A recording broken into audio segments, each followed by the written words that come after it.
and let us all do we can to build a better future. So, little strange bit of information here. Florida. Oh, Lord. Oh, Florida. no. Daniel, Florida. Florida. Oh, man, more Florida man.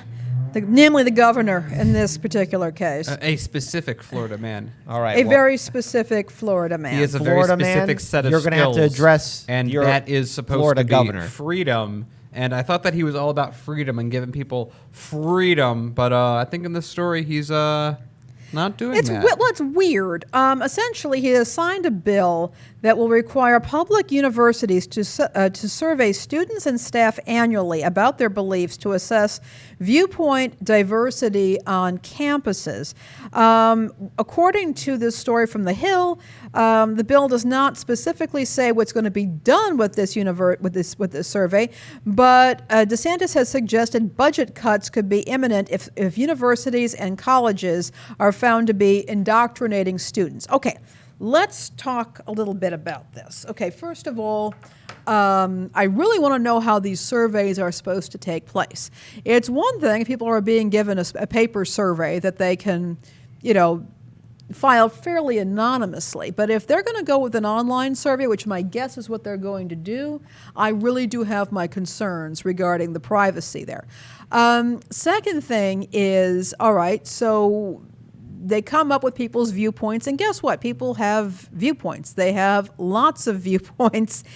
If they found what does this mean? Okay, they've been found to indoctrinate students. Does that mean that college students might change their views over time?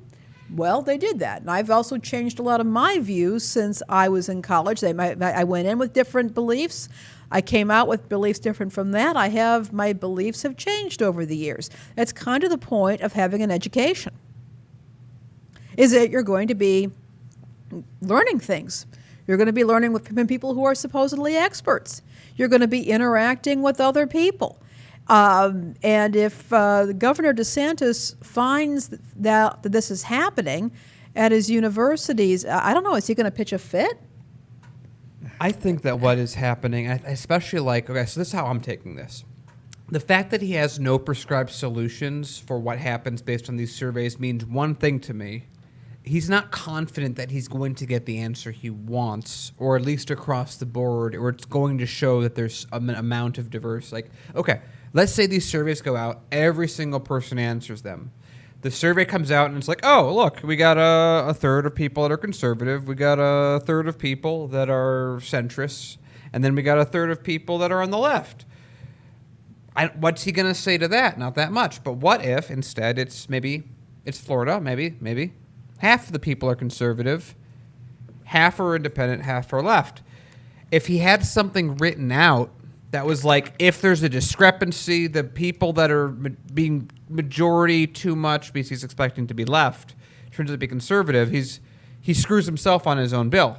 And so he'll be attacking his own supporters because that's really, we know what this is exactly about.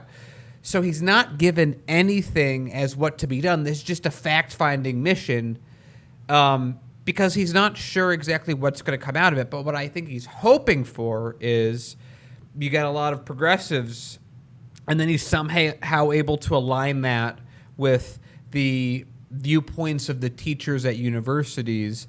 And then he goes, well, in light of this new research, we're going to now that he knows the information, now that he knows what data he's looking for, now that we've done this, I'm going to craft another bill that's specifically tied to go after these universities I don't like. Well, the other thing I wonder, just one quick thing. The other thing I'm wondering about, and I would love to see some stats on this, I probably can look it up, is how many people going to Florida universities are actually from Florida. And I mentioned that because I would imagine that there's probably a lot of out-of-state students who want to be in Florida. Mm-hmm. So here's how I look at this survey, because, again, this is the governor who wants to find out what people are thinking. So I guess, hey, I thought, a lot of these conservative governors are all for free speech and government not intruding in their lives. Why does the governor care what people are really thinking. I mean, is he the thought police? Is he trying to do something else? Is he trying to do surveillance? But oh wait, our government is already doing surveillance, and it doesn't really matter if they have a D or an R to their name. Yeah, you could be part of Team Red or Team Blue, but this is a Republican governor, and yes, there are Democratic governors who do the same kind of shady stuff too. Again, trying to figure out what you are thinking. We can all share our thoughts on social media, but the fact that you have an elected official, the head of state of Florida, but again, he'll probably have an argument. I'm sure with he'd go, Florida no, man. no, I'm the Florida CEO. man. Florida right, man. Right, let's face it, Florida man runs Florida, Yeah. but I'm pretty sure a lot of people will take issue with a governor that really wants to push this narrative and find out what people are thinking. I mean, it's one thing to share our thoughts on social media. It's another thing to have an elected official say, well, fill out this survey. I want to know what you're thinking. And then another thing that just happened in Florida on this exact same topic, because this is, if you're governor of a state, the minutia of your education is what you definitely need to focus on, of course. He just passed a bill, I believe, that just completely stripped the ability, made it illegal to teach critical race theory because he thought it was bad and corrupting people's minds. And so this is just proof of concept, and now he's moving on to another step.